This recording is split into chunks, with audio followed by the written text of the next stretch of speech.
सिद्धू मूसेवाला के घर वालों ने लाश का पोस्टमार्टम कराने से कर दिया इनकार। लवाहिकीन ने इस कत्ल केस की तहकीकात NIA से कराने का किया मुतालबा। रिश्तेदारों का कहना है कि इस कत्ल के तार इंटरनेशनल सतह पर जुड़े हुए हैं, इसलिए इस मामले में NIA की जांच होनी चाहिए।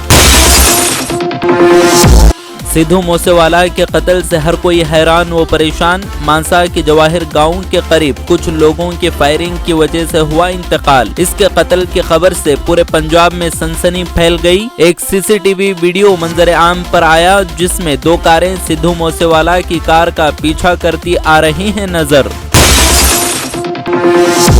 एक सीनियर सरकारी अहलकार ने बताया कि EB में आग लगने के वाकयात की तहकीकात और इदराक के लिए कायम तहकीकाती पैनल आज पेश करेगा रिपोर्ट। नितिन गडकरी ने हाल ही में कहा था कि लापरवाही करने वाली कंपनियों पर जुर्माना आयद किया जाएगा और माहिर पैनल की रिपोर्ट पेश करने के बाद तमाम खराब गाड़ियों को वापस बुलाने का दिया जाएगा हुक्म। कांग्रेस जनरल सेक्रेटरी प्रियंका गांधी ने पंजाबी ग्लोकार और पंजाब प्रदेश कांग्रेस लीडर सिद्धू मूसेवाला के कत्ल पर किया अफसोस का इजहार। कहा कि आम आदमी पार्टी ने पंजाब के अमन व अमान को जंगल राज में कर दिया तब्दील। प्रियंका गांधी ने ट्वीट किया कि सिद्धू मूसेवाला एक बासलाहियत फनकार थे जिन्होंने पूरी दुनिया में मुल्क और पंजाब का नाम किया रोशन। हुकूमत ने आधार की फोटोकॉपी के इश्तराक के खिलाफ जारी की गई मुतनाज़ा वार्निंग वापस ले ली और इसके इस्तेमाल और इश्तराक में अकल से काम लेने के लिए कहा। हुकूमत ने वार्निंग वापस लेते वक्त मशवरा दिया कि इसको शेयर करने में अकल से काम लिया जाए। 27 मई को जारी एक प्रेस बयान में लोगों को मशवरा दिया गया था कि वो अपने आधार की फोटोकॉपी किसी भी तंजीम के साथ शेयर ना करें। मुल्क में मुसलमानों की समाजी और मजहबी शोबे में रहनुमाई करने वाली 103 साल पुरानी तंजीम जमीयत उलमा हिंद के साल 2008 में 2 ग्रुप्स में तकसीम के 14 सालों बाद अब फिर से दोनों ग्रुप्स के दरमियान इत्तेहाद के कवी इम्कानात। जमीयत उलमा हिंद का शुमार मुसलमानों की सबसे बड़ी तंजीमों में किया जाता है। इसे 1919 में कायम किया गया जिसमें अब्दुल बारी फिरंगी महल्ली, किफायतुल्लाह दहलवी, मोहम्मद इब्राहिम मीर सयालकोटी और सनाउल्लाह अमृतसरी भी थे शामिल।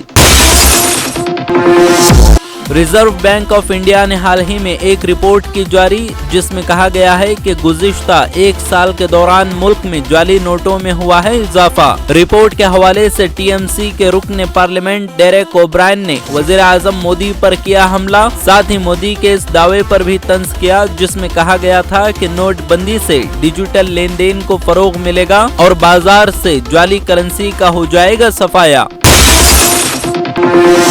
राजस्थान के रॉयल्स को शिकस्त देकर गुजरात टाइटंस बनी चैंपियन। अहमदाबाद के नरेंद्र मोदी स्टेडियम में खेले गए IPL 2022 के फाइनल मैच में राजस्थान रॉयल्स को 7 विकेटों से दी शिकस्त। राजस्थान ने गुजरात को 131 रन का हदफ दिया था जिसे गुजरात ने आसानी से हासिल कर लिया। वहीं कप्तान हार्दिक पांड्या को बॉलिंग और बैटिंग में शानदार कारकर्दगी के लिए मैन ऑफ द मैच करार दिया गया। प्राइवेट स्कूलों का रजिस्ट्रेशन का इख्तियार बोर्ड से खत्म करते हुए ये इख्तियार जिला डिप्टी डायरेक्टर को देने का ऐलान। प्राइवेट स्कूलों के रजिस्ट्रेशन के लिए बेंगलुरु के चक्कर काटना नहीं होगा। हुकूमत ने रियासत भर में अवाम और इदारों को नए स्कूलों की रजिस्ट्रेशन के लिए सहूलत की मुहैया। हुकूमत ने कहा कि स्कूलों को डिसेंट्रलाइज करते हुए दिया जा रहा है ये इख्तियार। सिद्धापुर तालुका के कांगोड़ देहात में मछली मेले में हुई झड़प शुरू। मछलियां पकड़ने के सालाना प्रोग्राम के दौरान झील में मछलियां न मिलने से लोग भड़क उठे। इस मौके पर लोगों ने पुलिस पर भी पथराव किया जिससे बाज पुलिस अहलकार जख्मी होने की इत्तला। हर साल यहां के कांगोड़ देहात में वाक़े 40 एकड़ पर फैली बड़ी झील में मछलियों का शिकार करने का लगता है मेला।